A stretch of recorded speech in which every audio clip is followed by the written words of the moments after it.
All right, everyone. In my never-ending quest to get good guests on this channel, I hoped and prayed I could get him on here, and he accepted. So Sacco has been kind enough to join me today, take some time out of his busy schedule.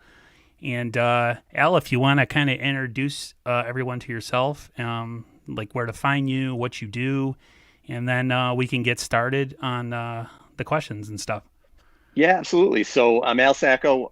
Currently, I work for 49ers Web Zone. I co-host a No Huddle podcast, and we've been doing that since about 2017. I did take a break for a year and a half. I went to KNBR and actually worked there for a little while. And I've kind of been, all over the Niners kind of internet thing. I did Niners Wire, stuff like that. So if you're on 49ers Twitter and you read stuff on the internet, you probably come across me at some point. But Mm-hmm. we're back doing the pod now. We're going to be, we took a couple months off, just because in May and June, what is there to talk about? But Nothing. now yeah, it's brutal. So you're just saying the same thing over and over again. So, but yeah, now let's go, man. I cannot wait. Training camp's around the corner and we are back. Our show's back. And I'm glad to just be talking Niners again. Definitely. Before I get going, CG Ruthless Sports says hello to you, so I figured I'd pass that along. What's up, my Put him on man? screen. Yeah, I seen him. He got to you before I did, so I was like, man. So, but thank you again for coming on. So I figure we just get right into it. Sure. Let's see here. I'd like to get my you. I mean, you already kind of said it yourself as you were introducing yourself. How excited you are for camp, but Hmm. how excited are you for football to actually be starting and where we can talk about concrete, real stuff and not just a hypothetical, pie in the sky type stuff? Yeah, and listen, last year left such a bad taste in my mouth. And I think for a lot of 49ers fans, we just had such high expectations. And then all of a sudden the injuries come in and it was just, it was a disaster. There was no other way to put last season. So trying to get that taste out of your mouth, you want to get going again. And then Trey Lance, all of a sudden it's a different 49ers team. Team is a lot different than the one that was in the Super Bowl 2 years ago. So it's sort of almost like a new window. And I can't wait to see this team get going with new players like, Lance and Sermon, and then the building block guys like Bosa and Warner and Kittle. And I think Ayuk is a guy like that, Trent Williams, the list goes on and on. So it's an exciting team. It's going to be kind of a new era of 49ers football, I think. And again, I cannot wait for it to get started. You mentioned Trey Lance, so I figured I'd get into the question. This is a different quarterback room from last year. When the season ended, I was very. My one wish was that this quarterback room kind of get rehabbed, retooled, Hmm. reshuffled, whatever. That the current crop of guys that were in there just were not doing the job, including Jimmy. But I give Jimmy, with this year starting or with this year coming, and with the whole Lance situation, at this point right now, I feel like he's the best chance for them to win at this point. My question to you is the quarterback situation. How do you see it playing out? Are you of the mindset of the rookie sits, the veteran takes the job coming out of camp, or are you of the mindset of may the best man win in camp, and if it happens to be Trey Lance, then so be it? This is the way I feel about it. So the whole theme of the offseason to me was sort of the 49ers trying to move on at quarterback. There was the Matthew Stafford stuff, and they checked into Wentz, they checked into Darnold. I don't know how serious they were with that. They were serious about Sean Watson until the legal stuff happened, and then they end up making this trade to move up with Miami to get Lance. And they were even serious about Aaron Rodgers for a quick minute there when it looked like something might happen there. But they ultimately end up with Lance, and the reality, I keep talking about the reality of the situation. I just talked about it on our last show that we just did. The reality of the situation is that Kyle wants to move on. So they're not going to rush Lance. If Lance isn't ready, they're not just going to say, oh, we're putting him in there and then have a bad season. They're not going to do that. But the second he's ready, whether that's preseason, whether that's week 3, whether that's next year, whatever it is, when Trey Lance is ready, Trey Lance is going to play. I really firmly believe that. I don't think it matters what Jimmy does. I think Jimmy can come out and have a great camp, look great. And if Lance looks great too, and Kyle says I can do just as much with Lance as I can do with Jimmy, he's going to make a change because Lance is the future. Lance is the move that they made. They mortgaged a lot, and Kyle's coaching career is really tied to Lance right now. Sure It is. really is. So I think the second he's ready, he's going to play. Kyle keeps talking about 11 on 11 football, and Lance is going to allow him to do more in that regard. But again, they're not going to rush it if he's not ready. That's why Jimmy's there. And I'm not somebody who, I think there are a lot of things that get said about, well, people hate Jimmy Garoppolo. I don't hate Jimmy Garoppolo at all. I hope that he does well. I do. And if he's the starter, he definitely has my full support. It's just, again, it's just the reality of the situation to me. I just keep coming back to that. The coach doesn't want him anymore. He's moving on. So I have to look at it in reality. I think it's going to be Lance as soon as possible. If it's not, great, let's go. Jimmy, let's go. Let's have a good year. But I just feel like it's headed that way. But I'll tell you what, this training camp is going to be really interesting and really under a microscope. Every day we're going to be looking at, I don't think Garoppolo is the best practice player in the world, which is fine. You don't have to be, if you show up on game day, but that stuff's going to be under a microscope. If he has a bad day, if he throws a few interceptions and Lance makes a couple of wild plays, things like that are going to get, pushed through the media, and we're going to hear about it, and the fans are going to be talking. So it's definitely interesting, but I'm thinking Trey's on the field sooner than later. I'm all about whatever player gives you the best chance to win, but in the same token, I'm also in the mindset of they gave up a lot of draft capital, high-end draft capital for a guy, and when you do that, unfortunately, whether you want to or not, you are under pressure to kind of play that guy sooner than later. So if this was like a 15th or 20th pick in the draft, and you could say, we could sit him a year and let him be groomed or whatever. But when it's number 3 and you mortgage 2 first-rounders, including the one that you had that particular year, this is you're right. He is definitely tied to Shanahan, and Shanahan's tied to him. And I hope it works out, because I'm 41 years old, so like I've seen a lot of different iterations of the quarterback position, and I feel like the position is kind of transition into this dual threat guy that can kind of play off platform out of the construct of the offense, and I like that kind of quarterback, because it irritates me, because I watch guys like Kyler Murray or Russell Wilson, and they irritate me so much because the play's never over, like right at the time where the rush gets there. There's always that, little wheel, little spinner they do, and they, break out of the pocket and they go, get a 40-yard pass downfield, because corners can only cover for so long. Sure. And when you have a quarterback that can make those kind of off-schedule plays, it's exciting, and it's harder for defenses to deal with. So I'd rather us be the team that's giving that problem to another defense, instead of it always being us dealing with it, because I feel like we've had enough of that. I mean, we're still going to deal with it, but it'd be nice to kind of give it back. But with Kyle Shanahan behind it, I think the Niners can reach heights that he hasn't reached with any of the quarterbacks he's had since he's took over. Yeah, I mean, look, we're a similar age, so you've seen a lot of bad quarterback play lately. You've seen good quarterback play, and then you've seen what we've had since 2003. And look, this team has not had a quarterback start more ttin 16 games in a season. It's only been 5 times since Jeff Garcia left. Kaepernick did it twice, Alex Smith did it twice, and Garoppolo did it once. That's it. That's horrible. So it's almost unbelievable when you think for that long, and you look at a guy like Matt Ryan, who's not, an Aaron Rodgers type, but he's a very good quarterback in the league. He starts 16 games every year. Russell Wilson starts. You look at up and down the league. I think there was like 20 quarterbacks last year who started 15 or more games, right around there.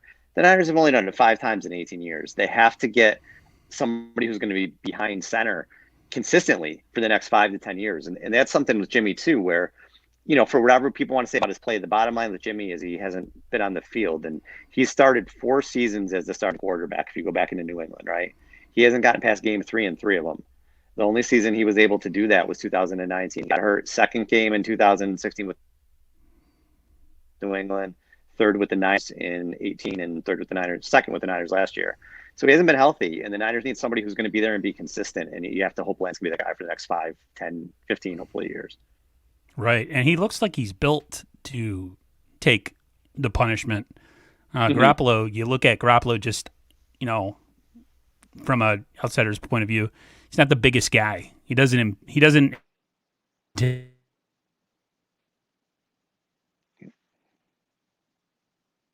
You don't want him to run the ball and do things with his legs all the time, but he has that ability and that option to do it.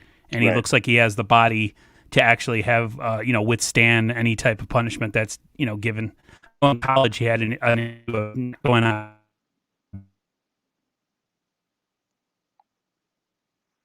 Kittle and Debo sometimes too, so they could preserve their bodies. Because I think that's one thing with this team. It's like they got all these guys that are like super physical at the catch point, and then like they end up injuring themselves because they're so physical and they're so wanting to put punishment on the defense. So I think as a team as a whole, they need to just talk about, hey, you know what? Step out of bounds once in a while and preserve your body for the season instead of trying to kill yourself in one game. So yeah, I'm hoping he plays at some point. I've talked about maybe having him come in if Garoppolo's doing good and like games were up and he plays like some multiple series. But I mean, you seem to think that if he's the best guy coming out of camp, then do it. I'm a little uncomfortable with that, but at the same time, if he plays a couple games and he looks fantastic, then my mindset's not going to be I'm not going to be as nervous. I'll be. It's hard, he's a rookie, so I'm like nervous. I'm like, what if the Niners have a really good squad this year, and everybody's healthy, and they go with Lance, and then they get second guess. So it's kind of like that feeling of go with the safe bet guy, but at the same time, his ceiling is kind of we know where it is. So it's stressful as a fan, but at the same time, that's not my decision to make. So I'll leave that in the hands of Kyle Shanahan for sure. So I figured we get into the kind of the giant elephant in the room as far as contracts go with the 49ers. Are you confident that they get Warner's contract done before camp, or do you think this is something that might linger into training camp or into the start of the season? From kind of the things that I've heard is it's going to get done. I don't know when it's going to get done, but I think that it will. Ideally, again, you get it done in camp. You don't have to worry about it. You don't have to have it linger throughout the season. There were some whispers with the Buckner contract, I remember, and it was kind of like, oh, this doesn't look good. And then it ultimately comes out with the trade. But again, the things that sort of the whispers that I've heard, it sounds like this is going to happen eventually. So the Warner contract, I'm not very worried about. And when you have a quarterback on a rookie contract, you can make, you can sign guys like Fred Warner, which is another reason that the Lance opens up more doors for them. So I think that one's going to get done. I don't have a date on it, but I can see it definitely sooner than later. Yeah, I think it's important that they, sign their, I understand how the Rams do things, and they don't really value draft capital, especially first rounders, because they trade them away for proven players. But the Niners have a different philosophy. Kyle even said he doesn't know if it's the right philosophy or not. I like that they've drafted their own talent and they try to retain it as much as possible. I like that sort of team building. My nephew's 26. He likes that too. He's not the let's go sign all these free agents type thing, because it doesn't always there's no promise that free agent signing is going to work out. I mean, the Niners had some in the past where they signed guys like Antonio Langham back in the day, and he was a really good player, and then he comes to the 49ers and he's absolute trash. Like, no offense to the guy, but he was bad. He was just really bad.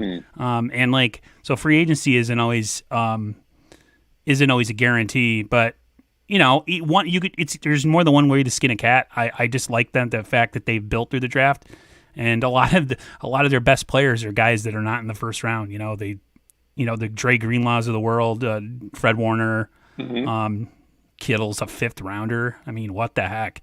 So for as much crap as I've given the front office for missing on some picks, I got to give them the credit too for whether it's whoever it is, their scouts, whoever is the person that pointed these guys out, and the Niners ended up taking them. It's important to keep them, and I hope Warner gets as big of a deal as possible.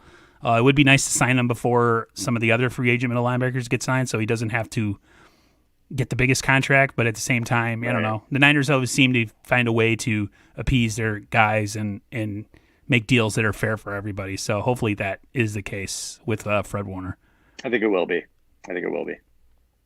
So, another question coming out of camp that's been kind of bandied about, a lot of questions about it. There's always, every time there's a free agent wide receiver on the market, the question is, hey, would the Niners, take a shot at this guy as your number 3? What do you make of this, this unproven situation at the number 3 wide receiver / slot position, where the Niners all these years later still really don't have an answer at that position. To me, it's a little bit worrisome because if one of those other guys goes down, we could have a situation. There's talk of N'Keal Harry, all that kind of stuff. What's your take on that? Do you think somebody comes out of camp and surprises us, or do you think the Niners might not be done at that position yet? I would think they won't be done, but we do have to see what happens in camp. There's a lot of question marks there, and obviously you have Debo and Ayuk, and you're fine with your top two. But yeah, from there, is Richie James ready to kind of step up and fill that role? They have guys like Mohamed Sanu. They have Travis Benjamin.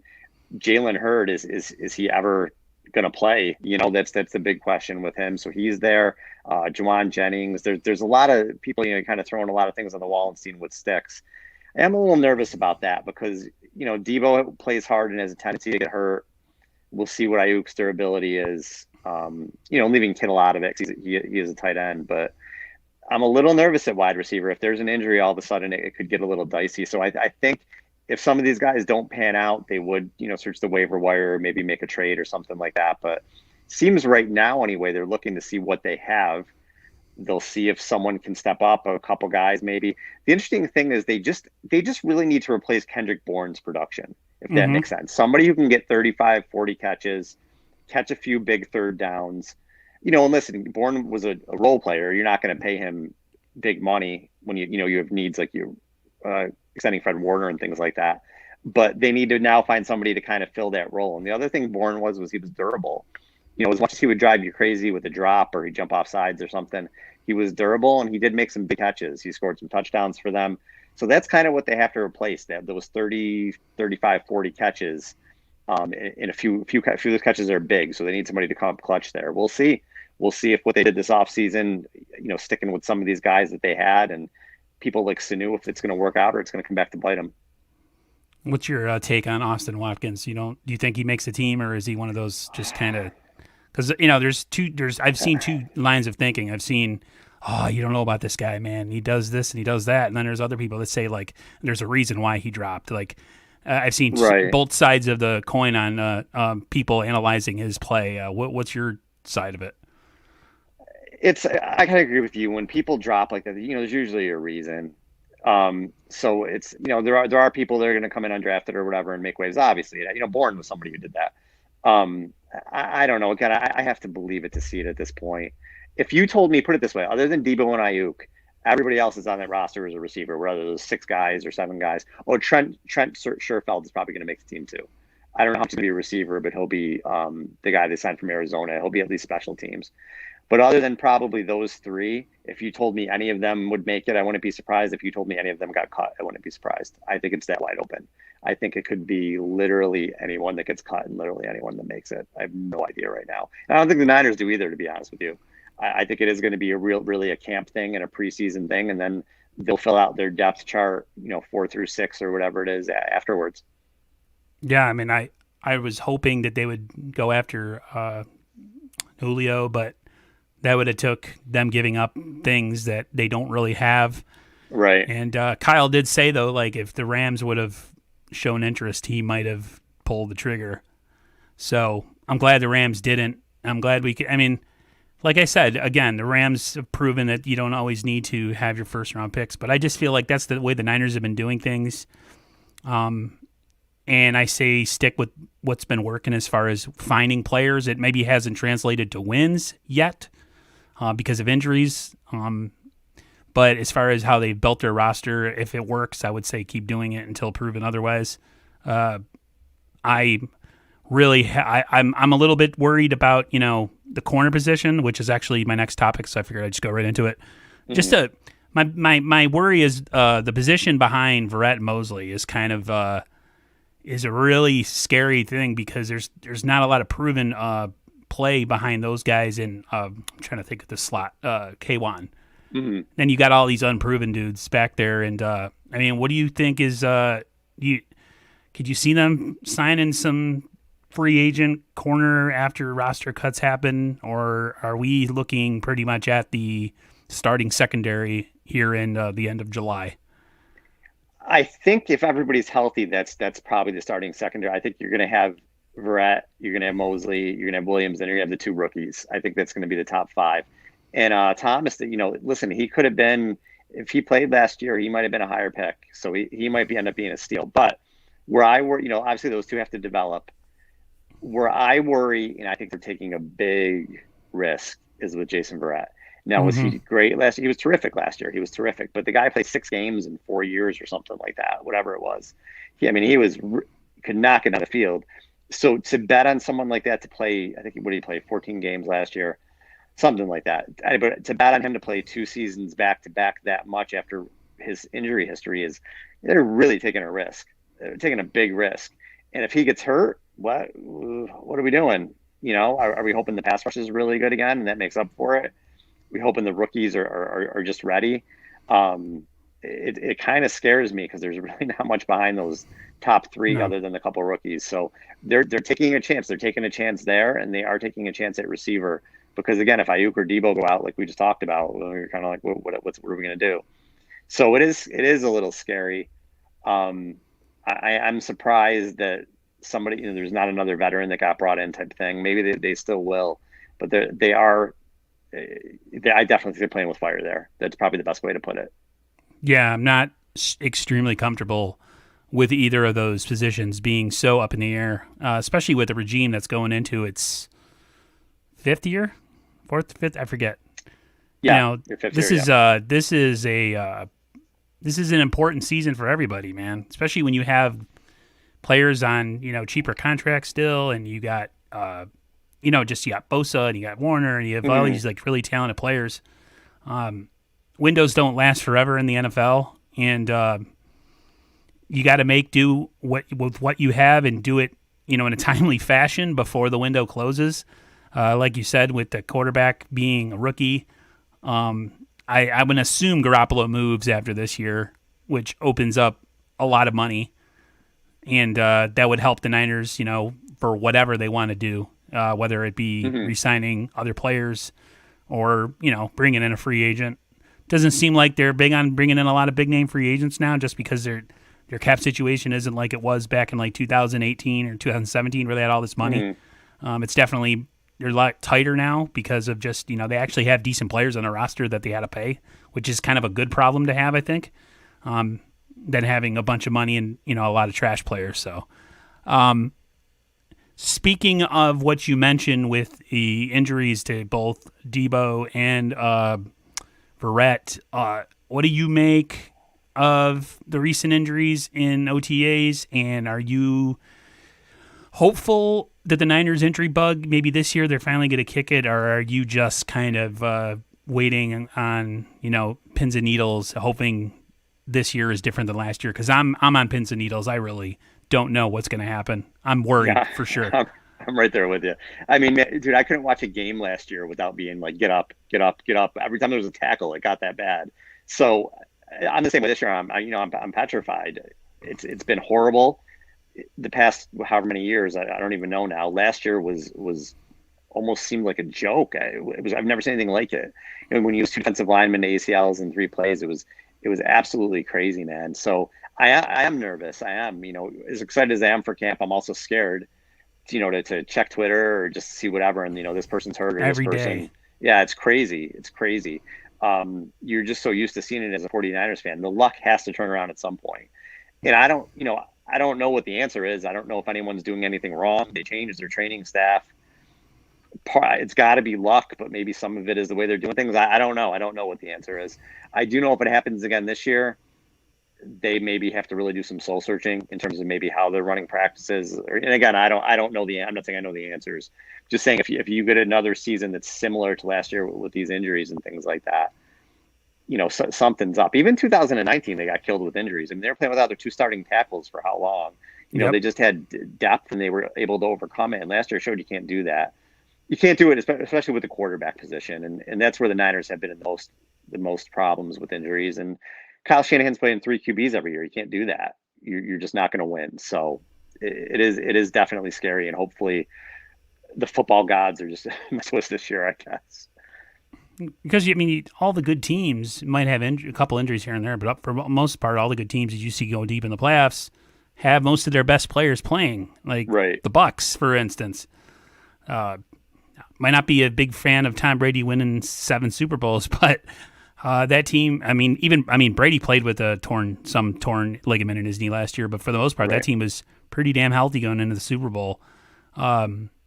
You got to have the only way you got to have your best players. There's a reason why they're your best players. Right. It's yeah, the Niners had a decently top 10 defense last year, but let's get real. If they went against anybody of any merit, like a real team, like deep in the playoffs, they would have gotten smoked. Put it that way. I'm trying to keep it Yeah. PG. Yeah. But And I thought they would have made the playoffs last year if they had a healthy quarterback all season. Even if they not even healthy, if Mullins even played decent, they would have made the playoffs last year. But like you said, they weren't really doing anything once they got in there. So yeah, that's the thing. It's like you need those studs on the field. You need your Nick Bosa's on the field. You need your D Fords on the field. You need those blue chip players out there. yep, they're blue chip for a reason. What's your hopes and your kind of assessment of Bosa for coming off the injury? You think the Niners are going to kind of babysit him in camp this year and kind of limit his reps? Yeah, I Well, would imagine. I would imagine they're going to be really careful with him, really careful to the point. I don't know if he'll even step on the field in the preseason. And then hopefully he can just be as close to 100% as possible by week one, and be if he's even 90% of the player he was as a rookie, it's still going to make a huge difference. A huge difference. We'll see. They'll definitely be careful with him. There's no doubt in my mind. But we have to see how we have.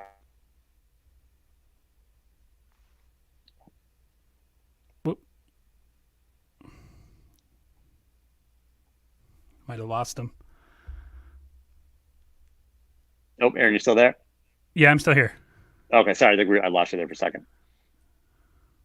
Yeah, it's a little chippy on your side. But yeah, so you just got to hope Bosa's on the field. Basically, is what I'm saying. It's kind of scary because like both of their decent, good, really good pass rushers are both injury prone guys. The whole D Ford situation, the fact that he's kind of still part of this organization gives me a little bit of hope, but at the same time, I'm not really expecting anything from him at all. I don't know what to make of that. The fact that they said he's been at the the building all off season training and stuff like that. It's like, what do you make of it? We got duped by that Kansas City trade. They got us really good because he's damaged goods. He's really good when he's on the field, but the fact is he's just not on the field. Like, Yeah, it's the same boat as Jalen Hurd for me. I'll believe it when I see it. It's just that simple. If he's out there, great, but how can you count on him? You can't. So it's just one of those things where if they get anything from him, I just consider it a plus. I can't count on him right now. yeah, I'm in the mindset right now of just don't play anybody during the preseason except for Right. Trey Lance, Nobody. Right. Yeah. except for Trey. Let him play to see what we got, and then everybody else. Didn't the Rams do that a couple years ago? Didn't they sit out everybody in the preseason? I think they might have. Yeah. I'm not against it.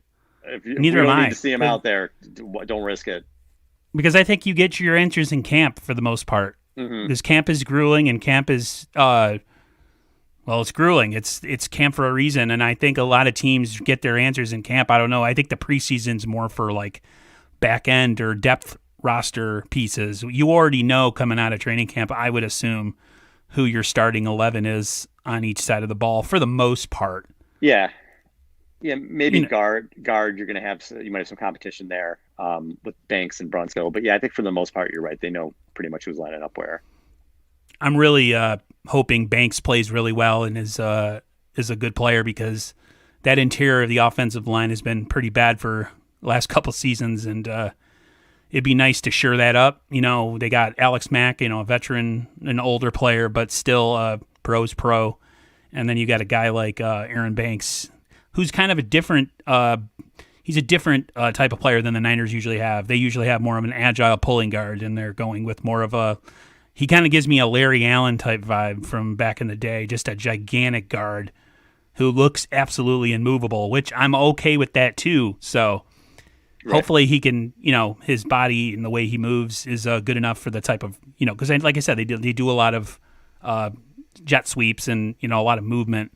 Unless they're changing things up this year and might be doing, a lot more up the middle type stuff. Who knows? I really don't know at this point, but I feel a little bit better as of now, before camp starts, about the interior offensive line as I have in the last couple of years for sure. Yeah, and look, they made it a point second round pick, right? So that was definitely a point of emphasis for them. And yeah, I kind of wonder too if I mean Kyle will definitely change things up a little bit with Lance. You have to wonder, yeah, maybe they run a little more power or something like that. It's going to be interesting. But I think Banks, for the most part, pass protection. When I saw him, the first thing I thought of was pass protection. So we'll see how it plays out. I got Tommy Huxley in the comments saying Alex Mack makes the Pro Bowl 2021. True or false? I don't think so. I just want him to be good and stay healthy for the whole season. That's all I'm asking for with any of these guys. And Tommy also said, let me put this up here. No Bosa, please, in the preseason, maybe 3 plays. Not even. Keep him out completely. Yeah, not even. Bosa. Nothing. Because that throws 3 plays, something might happen. So, right. Yeah, absolutely. Yeah, the preseason to me is I use it to. I don't even really watch the preseason, to be honest with you, as a fan. I never really have. So I'm just looking for the Niners to hopefully kick the injury bug this year, and stay healthy and field a team competitively that, from week to week is pretty much the same. That's all I'm looking for at this point. I'm right there with you. A couple more questions for you, and I'll let you go. It's not one of my topics, but I'm going to ask you anyways about the whole Richard Sherman situation. Are you... What do you make of that? I mean, are you? I feel for the guy because I'm a person who deals with depression, anxiety type stuff in my life. I've dealt with it my whole life, so I know sometimes we make poor decisions when we're in a not right mindset. So I'm definitely I feel for him, and a part of me thinks that maybe he's going through a situation mentally because maybe his playing career might be over and he's having a hard time accepting it. I don't know. That's just my observation. What do you make of the whole situation, if you want to talk about it? Yeah, for me, I have a hard time, and I kind of touched on it on the show when I didn't really want to. Like, I don't know what's going on in his life. I don't know what he's going through. Like you said, everybody's got their demons. You just hope he gets help and everybody's okay. It was really. I just hope that he can get the help that he needs. That's all I really have to say, and he gets back on his feet and his family can heal, I guess. Definitely. The Niners definitely are going to have a different look on defense this year, with DeMeco Ryans as their defensive coordinator. What's your opinion on the whole DeMeco Ryans situation? Are you what do you think the differences will be in the Niners defense, especially maybe pass rush or coverage, different variety of coverage looks? Oh, we lost them. No.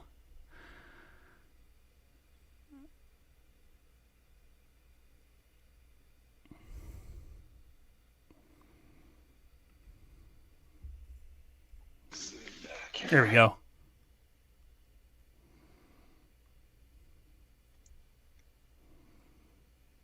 There we go. Oh, sorry, I'm back. I'm sorry, Aaron. I've got a connection issue here. Yeah, I was just saying, I just hope he gets the help he needs, and you just really pray for his family and that they can heal. Basically, it's unfortunate. I hate seeing that for anybody. So, just hope he gets some help. Definitely. Your opinion on the new defensive coordinator? I'll keep it simple with you, DeMeco. What do you expect? Will they blitz more? Will they play more man-to-man? Do you have any more of an idea than I do? What you might be seeing with DeMeco Ryans, and do you think there'll be a drop-off? I think there might be an adjustment, just with anybody with a new coach, but I think they're going to be more aggressive. That's what it sounds like to me. Whether that's more blitzing or whatever it is, but I'm like everybody else. It's kind of.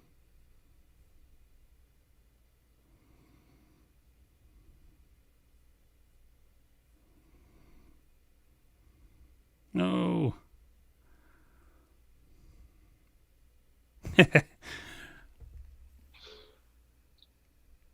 You're back again. Okay, I'm sorry. We're having trouble connecting here for some reason.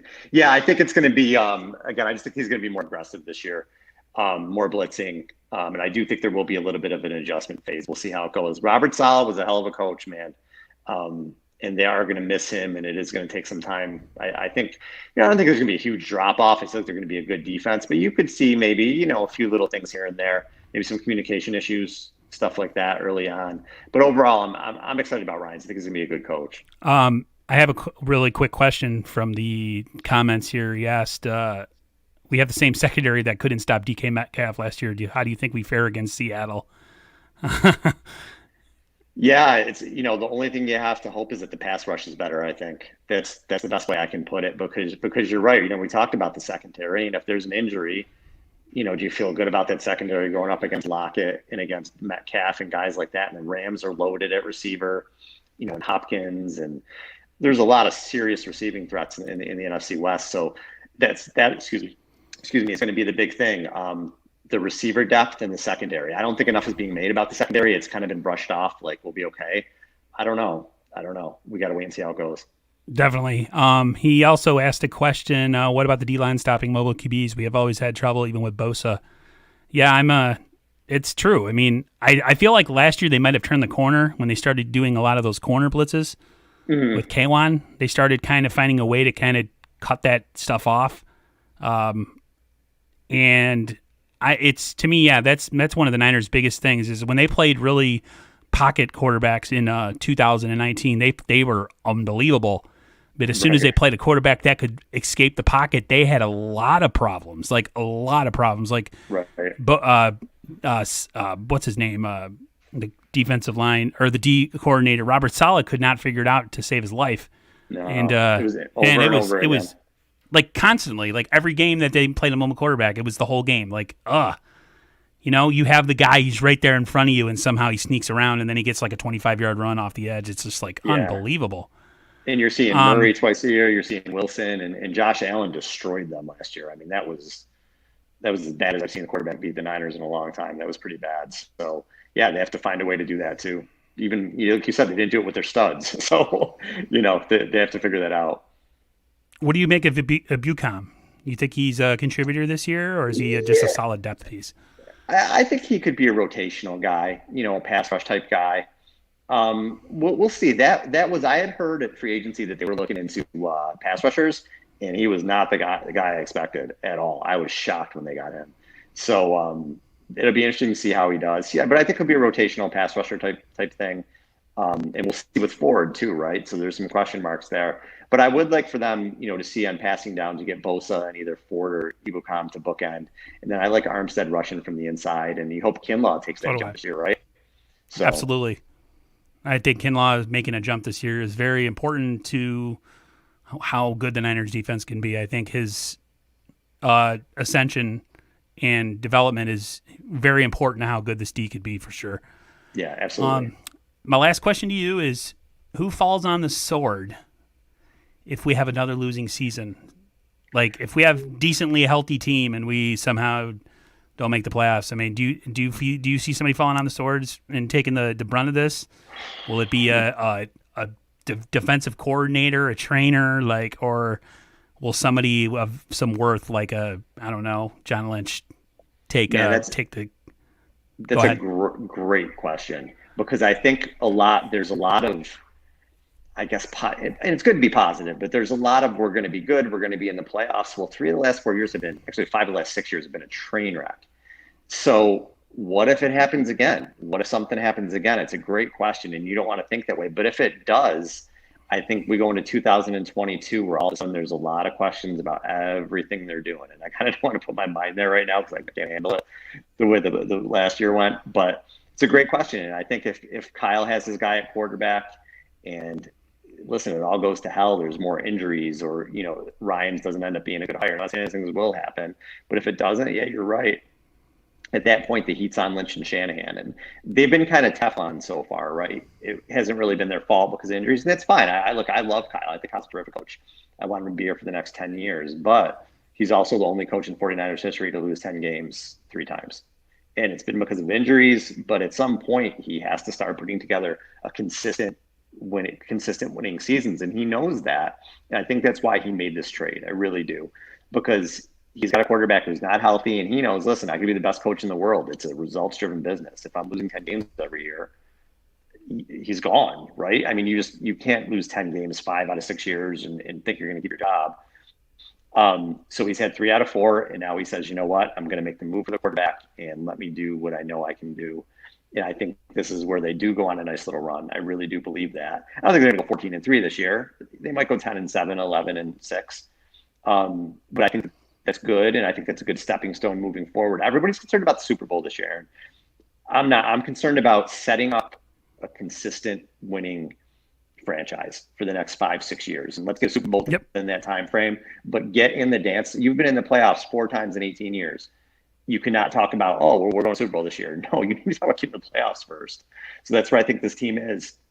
Get in the playoffs this year and next year and the year after and the year after that, and then you have a chance. And that's where I think the mindset needs to be right now. Absolutely. I think one foot in front of the other, one step at a time.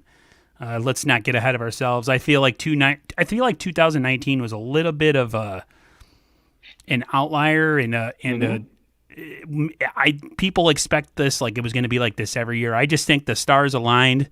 The league didn't know what to do with the pass rush. Kittle balled out. A lot of these guys balled out, and the running game was fantastic. Like the injuries still got us that year, but we had enough pieces still, even with all those injuries, to kind of make it, to the Super Bowl.